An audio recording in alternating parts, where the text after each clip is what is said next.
55 millions de dollars. Imaginez sur votre poignet un kaléidoscope aveuglant, une constellation étincelante plus coûteuse qu'un palais historique sur la Côte d'Azur. Pourquoi quelqu'un accepterait-il de payer pour cela plus cher que pour un immense domaine privé? Quelle histoire justifie un prix aussi vertigineux? C'est le mystère absolu de la montre Graf Diamonds Hallucination. Pour comprendre cette valeur impensable, il faut retourner au moment précis où les règles de l'industrie du luxe ont basculé. Et pour saisir pourquoi cet objet fascinant ne sera probablement jamais vendu, il faut percer l'ultime secret de sa conception. Au printemps de l'année 2014, la ville suisse de Bâle accueille l'événement le plus prestigieux de l'horlogerie mondiale. Sous les voûtes immenses du salon Baselworld, l'élite de la haute horlogerie, les critiques les plus sévères et les collectionneurs fortunés se pressent pour admirer les dernières prouesses techniques. Dans ce temple genevois et international de la précision, la valeur d'un objet se mesure traditionnellement à la complexité de sa mécanique. Les grandes maisons suisses exposent des tourbillons défiant la gravité, des quantièmes perpétuels programmés pour traverser les siècles sans aucune correction, et des répétitions minutes dont le carillon cristallin imite les cloches des cathédrales historiques. La tension est palpable dans les allées luxueuses, chaque marque séculaire cherchant à repousser les limites de l'ingénierie microscopique pour séduire une clientèle toujours plus exigeante.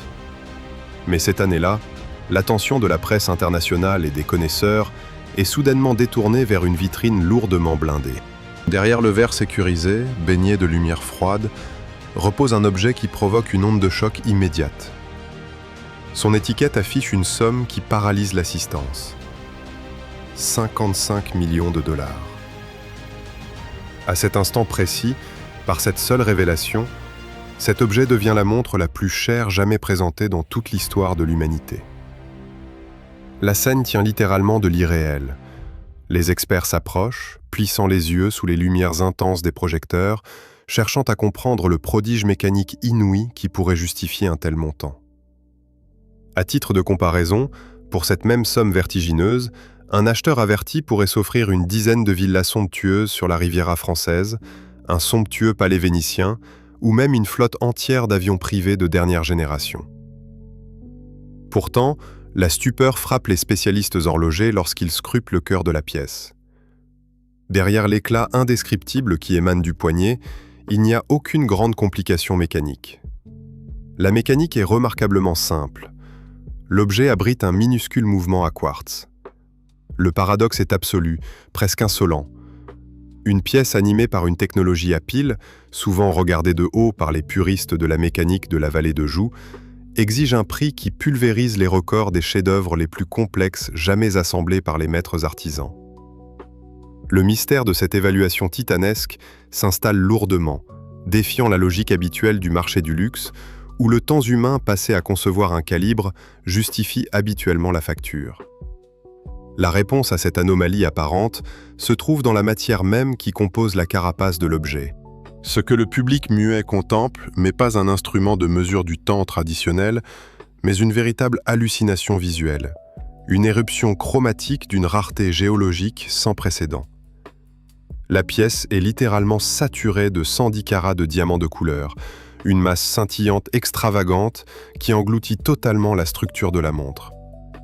L'œil est instantanément captivé par une mosaïque d'apparence chaotique, mais dont chaque angle a été parfaitement maîtrisé, mêlant des teintes jaunes d'une vivacité extrême, des éclats bleus profonds rappelant les saphirs océaniques, des lueurs gris-bleu, des reflets orange intenses, et par-dessus tout, des diamants roses d'une saturation rarissime.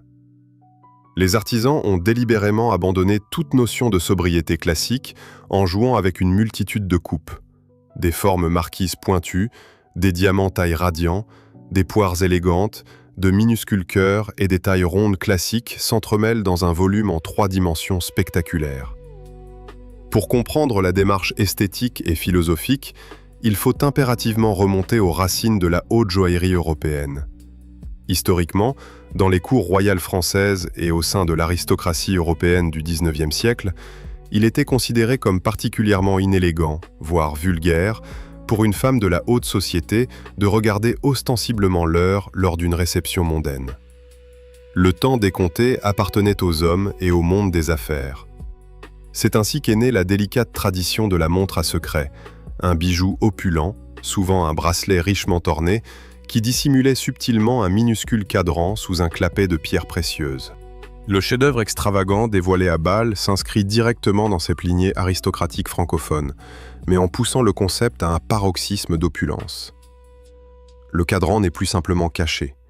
Il est délibérément rendu presque insignifiant face à la majesté écrasante des gemmes colorées. Le minuscule cadran en quartz, sans aucun chiffre romain ni fioriture, se devine à peine au centre exact de cette constellation éclatante, entourée de délicats diamants roses. Ce choix technique du quartz, loin d'être une faiblesse coupable, est en réalité une nécessité architecturale absolue. Un mouvement mécanique traditionnel, avec ses multiples rouages complexes, son barillet imposant et ses ponts métalliques, aurait exigé un volume boîtier beaucoup trop épais. Il aurait fallu élargir considérablement la base, brisant ainsi l'illusion parfaite d'un flux continu de pierres précieuses posées directement à même la peau. Le mouvement à quartz, extrêmement plat et résolument compact, permet au contraire de réduire la fonction horlogère à sa plus simple expression spatiale. De surcroît, il offre une précision redoutable et libère la future propriétaire de la contrainte délicate d'un remontage manuel régulier, transformant l'objet en une parure perpétuellement prête à éblouir l'assistance. À mesure que les heures passent dans les allées bourdonnantes du salon de Bâle, l'incompréhension initiale des critiques se transforme peu à peu en une admiration silencieuse et révérencieuse. Le public d'experts réalise que juger cette création unique à l'aune des critères horlogers mécaniques classiques est une erreur de perspective fondamentale. L'industrie suisse, séculairement habituée à vendre de l'ingénierie invisible et des micro-tolérances, est forcée de s'incliner ce jour-là devant une suprématie d'une toute autre nature, celle de la nature brute, domptée par la vision humaine. La valeur de 55 millions de dollars ne rémunère absolument pas des engrenages taillés au micron près, elle quantifie purement et simplement l'inquantifiable. Elle représente le coût astronomique d'une accumulation de gemmes si rares, si parfaites dans leur coloration naturelle, que la probabilité géologique de les réunir toutes sur un seul et même bijou frôle le miracle statistique pur. Ce jour de printemps, l'objet redéfinit brutalement les frontières mêmes de sa catégorie d'appartenance. Il cesse instantanément d'être une simple montre pour devenir une sculpture vivante, un monument portatif, un manifeste absolu de pouvoir financier et de domination esthétique. En imposant cette présence visuelle écrasante au monde entier, la pièce démontre magistralement que le sommet ultime de la pyramide du luxe absolu ne se trouve pas nécessairement dans la fonctionnalité la plus complexe, mais bel et bien dans la possession exclusive et ostentatoire d'une matière que la Terre elle-même a produite en quantité infinitésimale. Le choc initial provoqué ce jour-là a marqué un point de non-retour définitif dans les esprits, établissant un nouveau plafond de verre financier que le marché mondial ne croyait même pas physiquement imaginable. Dans le silence presque religieux d'un atelier de haute joaillerie, la lumière crue des projecteurs se reflète sur une petite pierre brute qui semble n'avoir rien d'exceptionnel pour un œil non averti. Pourtant, le maître tailleur qui la manipule avec des bruxelles de précision sent le poids d'une responsabilité écrasante peser sur ses épaules. Un seul geste imprécis, une pression trop forte sur la meule enduite de poudre de diamant, et une fortune équivalente à plusieurs millions d'euros pourrait se transformer en un nuage de poussière incolore. Cette pierre est un diamant rose d'une intensité rare, et sa taille est un acte de haute voltige, où l'erreur n'est pas une option.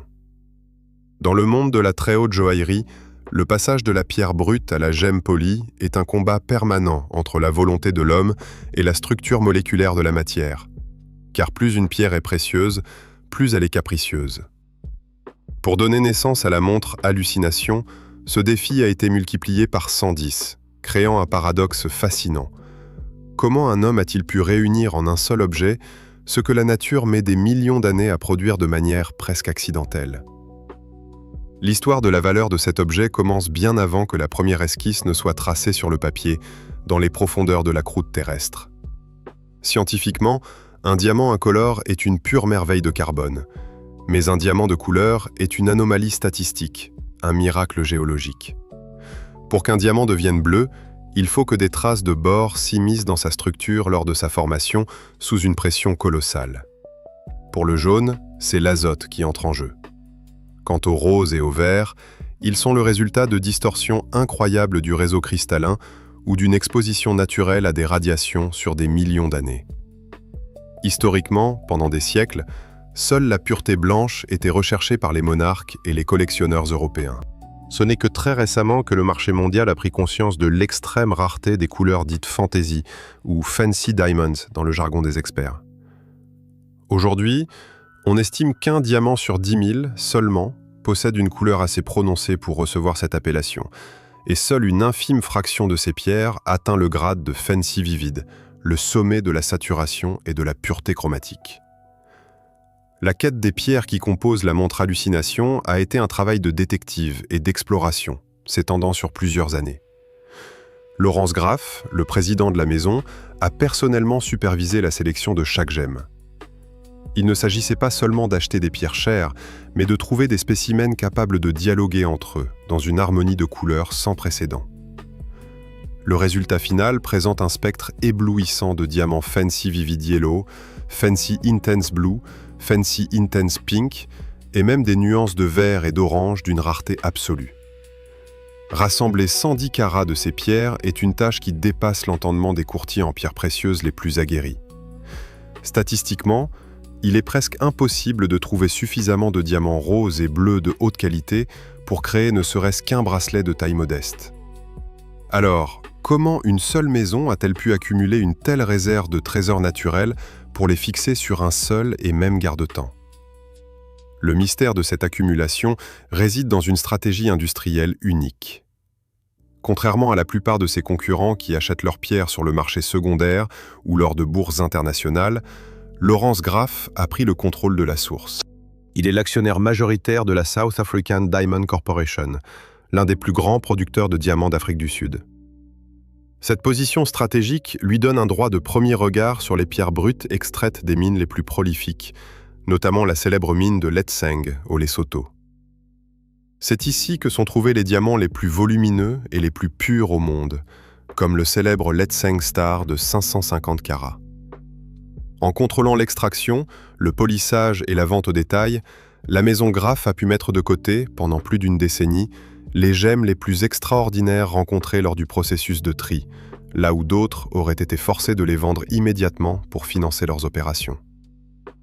Une fois les pierres brutes sélectionnées, le travail technique de la taille a commencé, et c'est ici que la valeur de l'objet a véritablement explosé.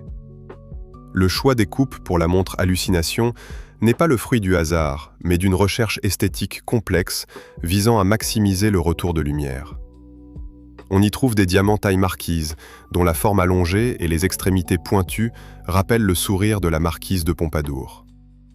Cette coupe est particulièrement exigeante car elle demande une symétrie parfaite pour éviter l'effet dit de nœud papillon, une zone d'ombre qui peut apparaître au centre de la pierre si les facettes ne sont pas alignées avec une précision mathématique.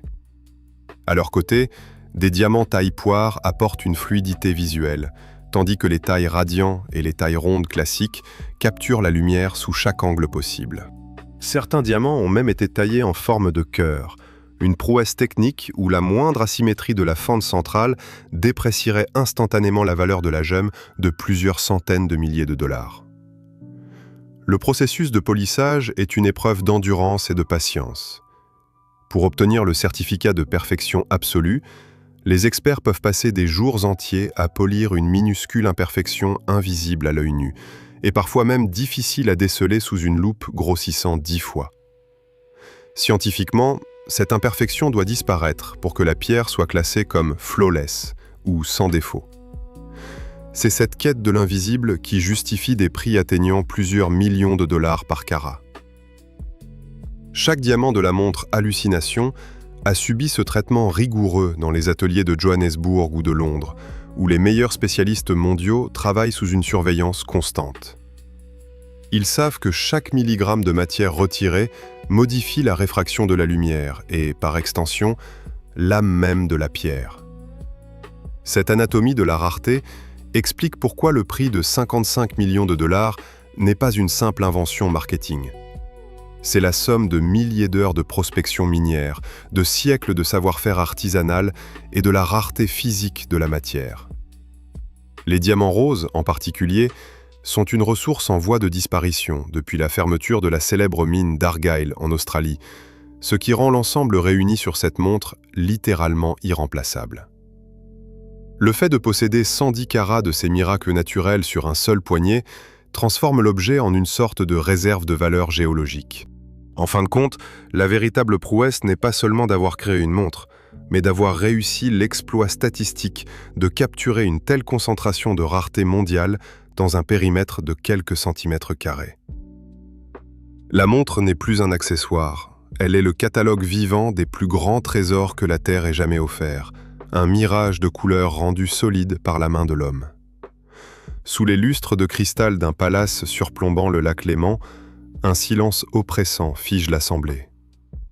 Dans cette salle genevoise prestigieuse, l'élite de la finance mondiale, les émissaires royaux et les plus grands négociants en pierres précieuses retiennent leur souffle.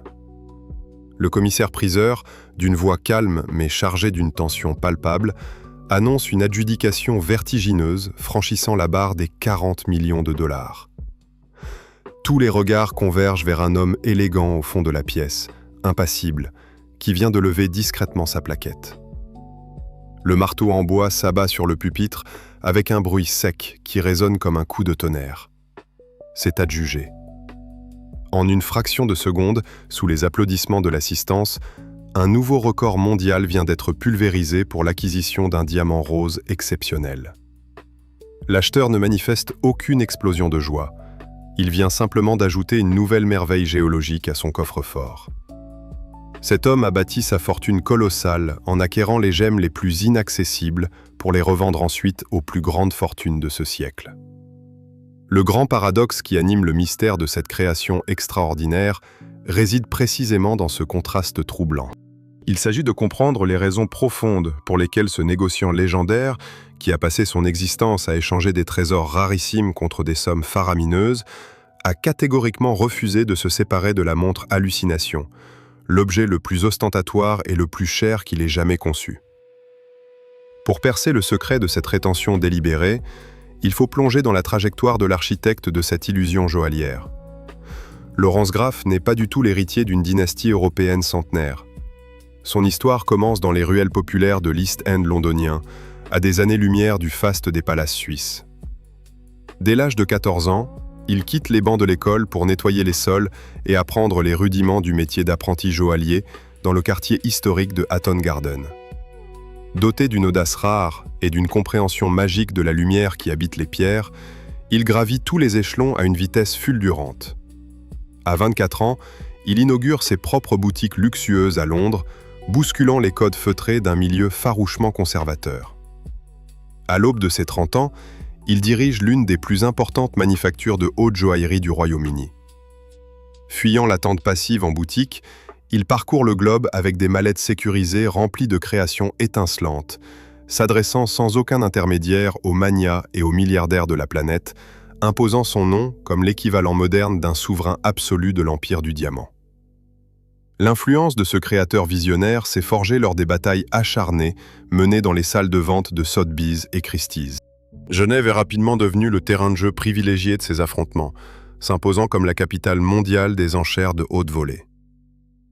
Dans cet univers clos, le concept de provenance, c'est-à-dire l'historique précis et prestigieux des anciens propriétaires d'une gemme, ajoute une aura inestimable à sa valeur matérielle.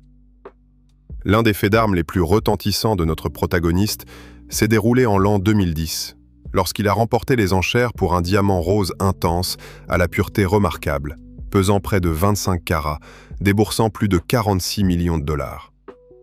Ce prix au marteau historique n'était pourtant que la première étape de son audace magistrale. Dans un geste inouï que beaucoup d'experts ont qualifié de folie pure, il a pris la décision colossale de faire repolir cette pierre légendaire. Retirer de la matière originelle à un diamant d'une telle valeur est un pari d'une dangerosité extrême, car la moindre erreur ferait s'envoler des millions de dollars de capital en fine poussière. Mais le pari audacieux fut gagné.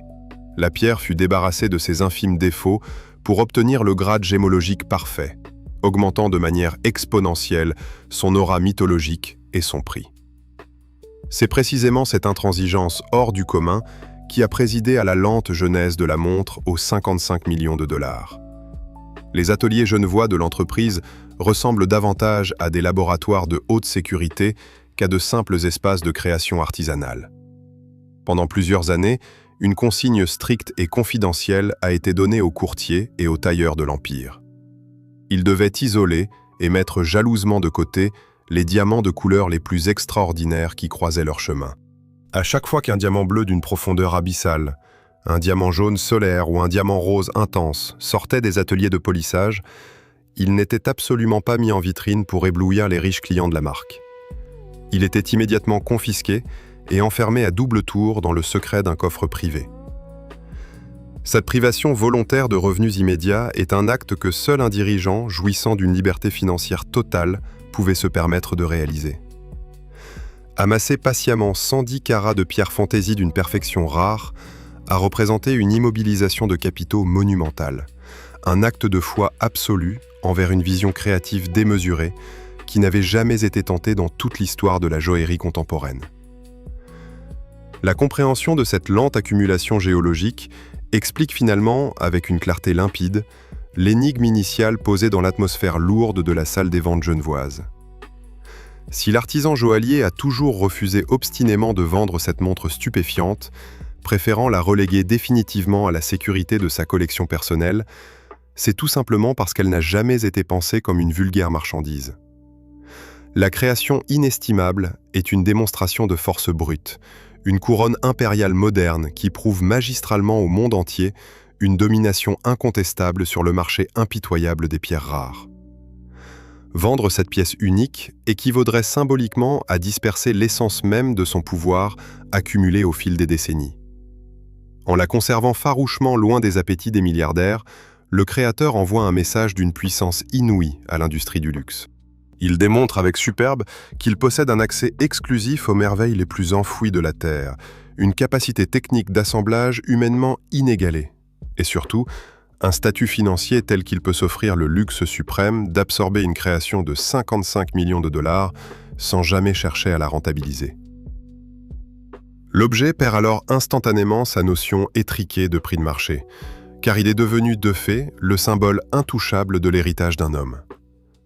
C'est un artefact précieux dont la véritable fonction terrestre est de témoigner pour l'éternité de la suprématie absolue d'un empire singulier, figé dans l'éclat aveuglant du diamant. Szwajcarska Inżynieria Niewidymowa. L'ingénierie suisse de l'invisible. Dans le silence feutré d'un bureau d'études genevois ultra sécurisé, un maître ingénieur contemple fixement l'écran haute résolution de sa station de travail. Devant lui, le modèle tridimensionnel d'un projet cauchemardesque tourne lentement sur un axe virtuel. Son mandat est apparemment simple, mais techniquement aberrant. Il a la responsabilité d'assembler 110 carats de diamants de toutes les formes et de toutes les tailles sur une surface à peine plus grande qu'un poignet féminin. Le paradoxe frappe l'artisan de plein fouet. S'il utilise les méthodes de fonte et de sertissage traditionnelles de la haute joaillerie, la quantité de métal nécessaire pour sécuriser solidement un tel volume de pierres asymétriques transformera le bijou en une armure rigide et profondément inesthétique. La splendeur géologique des gemmes serait immédiatement étouffée par la lourde cage métallique censée les retenir, détruisant ainsi l'essence même de l'œuvre. L'équipe d'artisans suisses se retrouve alors face à un obstacle mécanique vertigineux. La problématique fondamentale exige de forcer des dizaines de pierres précieuses massives aux géométries totalement incompatibles à épouser avec une souplesse naturelle les courbes d'un bras, tout en rendant la monture structurelle totalement invisible.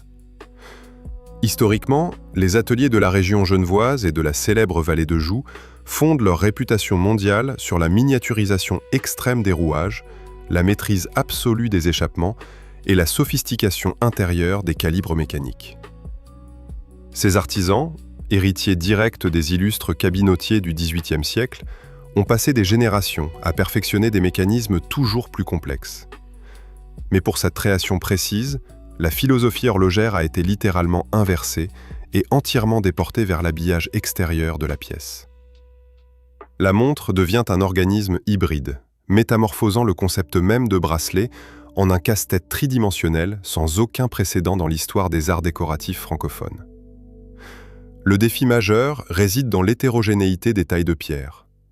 Un sertisseur classique travaille généralement avec des lots de pierres calibrées, taillés de manière identique pour s'aligner parfaitement sur un rail standard. Ici, l'assemblage réunit des coupes marquises pointues, des diamants poires allongés, des cœurs rebondis et des tailles émeraudes aux angles francs. Pour résoudre cette redoutable équation volumétrique, la conception a exigé une alliance inédite entre le savoir-faire ancestral de la joaillerie manuelle et la puissance de la modélisation numérique de pointe. Au lieu de créer un bracelet classique sur lequel on viendrait fixer des ornements a posteriori, les ingénieurs ont imaginé une résille de platine, une matrice fluide et articulée sur mesure autour de la morphologie spécifique de chaque gemme individuelle. Les concepteurs ont tranché pour l'utilisation exclusive du platine comme matériau de construction de l'ossature secrète. Ce choix métallurgique est fondamentalement lié à la pureté de la lumière. Contrairement à l'or blanc ou à l'or jaune, qui risquerait de projeter des reflets métalliques chauds ou altérés sur les pavillons des diamants bleus et roses, le platine offre une blancheur lunaire inaltérable. Sa réflectivité neutre garantit que les couleurs fantaisie des gemmes ne subissent aucune contamination visuelle. Cependant, ce métal noble se distingue par une densité extrême, rendant sa manipulation artisanale infiniment plus complexe. Il exige des températures de fusion extrêmement élevées, dépassant allègrement le millier de degrés, et use prématurément les outils de précision de l'atelier. Cette contrainte matérielle offre en contrepartie une robustesse inaltérable et une résistance mécanique exceptionnelle, deux caractéristiques indispensables pour soutenir une charge minérale colossale sans jamais risquer de se déformer sous la tension des mouvements du poignet. Sur les établis en bois massif, la réalisation physique de ce réseau tridimensionnel prend des allures de haute voltige. Chaque diamant brut devenu gemme a été méticuleusement scanné, pesé et numérisé avec une précision submillimétrique. Le maître sertisseur doit ensuite fabriquer des centaines de minuscules griffes en platine, conçues individuellement, puis les polir à l'extrême afin qu'elles disparaissent sous les éclats de lumière environnants. L'opération comporte des risques financiers absolument terrifiants. Pousser une minuscule griffe de métal rigide sur le bord effilé d'un diamant rose évalué à plusieurs millions de dollars exige une maîtrise nerveuse absolue. La tension est palpable à chaque mouvement de la main. Le plus infime dérapage de l'outil sur la facette pourrait ébrécher la pierre précieuse, anéantissant instantanément une décennie de recherche géologique. Dans cette architecture forgée au prix d'efforts intenses, les diamants ne sont plus de simples ornements décoratifs posés sur un socle. Ils deviennent littéralement les éléments porteurs de la structure, consolidant la maille par leur seule imbrication parfaite. Pour préserver la pureté absolue du mirage et garantir l'ergonomie parfaite de l'objet, il fallait impérativement faire disparaître le dernier vestige utilitaire de la montre classique, à savoir son système d'attache. Les horlogers ont repoussé les limites de la micro-ingénierie en concevant un fermoir à languette dissimulé d'une ingéniosité redoutable. Ce mécanisme secret, profondément enfoui au cœur de la résille de platine, s'enclenche par une légère pression invisible appliquée sur une pierre précieuse spécifique. Cette action libère l'ouverture du bracelet sans qu'aucune charnière ni aucune boucle n'altère l'esthétique extérieure. Le petit cadran central en quartz s'intègre dans ce flux continu avec une discrétion totale. Le résultat de ces milliers d'heures de travail acharné est une illusion d'optique magistrale. La lourde carapace de platine s'efface totalement au profit de la brillance. L'observateur n'aperçoit plus qu'une cascade ininterrompue de couleurs intenses, une matière précieuse vivante qui s'enroule autour de la peau avec une souplesse déconcertante. Ce tour de force technique justifie de manière éclatante une grande part de la valeur stratosphérique de l'œuvre. Le prix astronomique ne rémunère pas uniquement la rareté des minéraux extraits de la Terre, mais célèbre également le triomphe de l'intellect humain. L'ingénierie suisse démontre ici de façon magistrale que le véritable sommet du luxe contemporain consiste à déployer une technologie d'une complexité effarante dans le seul but d'effacer toute trace de l'effort humain, laissant l'observateur seul face à la perfection apparente de la nature. Dans les profondeurs d'un coffre-fort hautement sécurisé, loin des regards mondains et des lumières scintillantes des galas internationaux, une lourde porte en acier blindé se referme dans un bruit sourd. L'obscurité totale engloutit instantanément un chef-d'œuvre absolu, évalué à 55 millions de dollars. La pièce inestimable repose dans le silence le plus strict, posée sur un présentoir de velours sombre qu'aucun poignet ne viendra réchauffer ce soir, ni selon toute vraisemblance les décennies suivantes. Cette scène de claustration volontaire illustre de manière saisissante le paradoxe ultime de la création d'une telle parure. L'objet a été méticuleusement conçu par les maîtres artisans pour capturer la lumière avec une intensité inégalée, pour éblouir l'assistance et dominer visuellement n'importe quel espace luxueux. Pourtant, sa destinée physique semble irrémédiablement liée à la pénombre rassurante et glaciale des chambres fortes climatisées, créant une contradiction vertigineuse entre sa nature flamboyante et son existence profondément recluse. La fonction historique d'un garde-temps, même lorsqu'il est paré des atours les plus somptueux, demeure la lecture de l'heure, couplée à l'affirmation d'un statut social par son port ostentatoire lors de réceptions prestigieuses dans les grands salons parisiens ou genevois. Le mystère s'épaissit irrémédiablement lorsque la valeur d'un tel artefact dépasse allègrement le budget d'une institution culturelle ou le prix d'un immense domaine privé sur la Côte d'Azur. Sa fonction d'usage s'effondre alors totalement sous le poids écrasant de son propre prix. Il devient logistiquement et physiquement impossible de le porter dans un espace public sans déployer un dispositif de sécurité lourd et dissuasif. Cette contrainte majeure annule par essence l'élégance désinvolte et la liberté de mouvement propre au véritable luxe francophone. Une énigme profonde persiste donc sur le sens de façonner minutieusement, pendant des années, un accessoire qui, par sa nature extrême, se voit interdire de remplir son rôle fondamental d'accessoire. L'évolution complexe de la psychologie des grandes fortunes européennes apporte un éclairage décisif sur cette anomalie d'apparence irrationnelle. Depuis l'époque florissante de la Renaissance française et tout au long de l'âge d'or des monarchies, les élites aristocratiques amassaient des objets précieux pour marquer physiquement leur rang au sein de la cour. Des couronnes lourdement serties aux carrosses richement ornées, ces objets de grand faste conservaient une utilité de représentation directe et tangible. Aujourd'hui, l'industrie contemporaine du très haut de gamme a franchi un cap psychologique radicalement inédit, propulsant le marché mondial dans l'ère fascinante de l'hyperluxe purement conceptuel. L'objet exceptionnel ne tire plus son prestige exclusif de sa fonction utilitaire ou de sa beauté décorative, mais de son aura d'icône intouchable. Dans cet écosystème raréfié des grandes fortunes, le sommet absolu de la pyramide des statuts consiste désormais à matérialiser l'impossible et à détenir l'irreproductible. L'observation des dynamiques lors des grandes dispersions aux enchères confirme admirablement cette mutation profonde des mentalités. Lors des sessions historiques organisées par des institutions prestigieuses comme la maison parisienne Art Curial ou les succursales genevoises de grandes maisons internationales, les collectionneurs fortunés acquièrent très régulièrement des toiles de maître pour des montants parfaitement équivalents. Une peinture impressionniste célèbre est achetée pour être contemplée, parfois prêtée généreusement à des musées ou accrochée fièrement dans les vastes salons d'une résidence privée à Monaco. La montre aux 55 millions de dollars propose une démarche fondamentalement différente, fusionnant deux mondes traditionnellement distincts. Elle emprunte à l'art contemporain son audace purement conceptuelle et au patrimoine minéralogique de la planète sa valeur intrinsèque brute. Les 110 carats de diamants de couleur ne sont plus perçus comme de simples éléments de parure joaillière. Ils constituent la matière première d'une sculpture qui transcende la stricte catégorie horlogère pour devenir une installation artistique miniature et totalement autonome.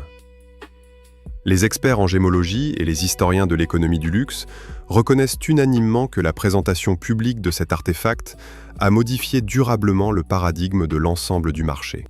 En fixant unilatéralement cette valorisation spectaculaire et en refusant de manière catégorique toute transaction commerciale, le concepteur a érigé une forteresse symbolique inexpugnable. Il a créé de toutes pièces un monument qui s'extrait délibérément de la sphère marchande pour intégrer directement le panthéon des mythes fondateurs de sa propre manufacture. Cette brillante stratégie s'apparente à la dimension sacrée des joyaux de la couronne précieusement conservés par les monarchies d'antan. Ces trésors inestimables ne sont absolument pas destinés à la vente. Leur valeur est jugée incalculable par essence, et leur simple intégrité physique valide l'autorité souveraine de l'institution qui en a la garde. Le garde-temps coloré devient ainsi le garant absolu de la crédibilité de la marque, rayonnant d'une lumière symbolique intense sur toutes les autres collections, justifiant l'excellence et le prestige des pièces exposées dans les luxueuses vitrines de la place Vendôme ou de la rue du Rhône. Le sens véritable de ce mirage étincelant de platine et de diamants rares réside donc triomphalement dans sa puissance évocatrice pure. La montre prouve avec une force indéniable que la véritable domination, dans la culture contemporaine du luxe extrême, ne s'achète plus avec un simple transfert bancaire, aussi colossal soit-il. Elle s'acquiert par l'incroyable capacité technique et financière à matérialiser un rêve de perfection géologique et de le soustraire volontairement à la convoitise du monde entier. La création ne mesurera peut-être jamais l'écoulement des heures au poignet d'une influente collectionneuse lors d'un fastueux gala de charité sur la Riviera française. Elle a néanmoins réussi l'exploit prodigieux de figer le temps dans la grande histoire mondiale des arts décoratifs, gravant pour l'éternité un jalon d'opulence totalement indépassable. L'exploration fascinante de l'histoire de la création la plus chère de son époque touche maintenant à sa conclusion. Si cette immersion au cœur de la perfection joaillière et de l'hyperluxe a su captiver votre esprit, je vous invite chaleureusement à soutenir notre travail en aimant cette vidéo et en vous abonnant à notre chaîne documentaire. D'autres enquêtes minutieuses sur les objets les plus grandioses de notre civilisation vous attendent très prochainement.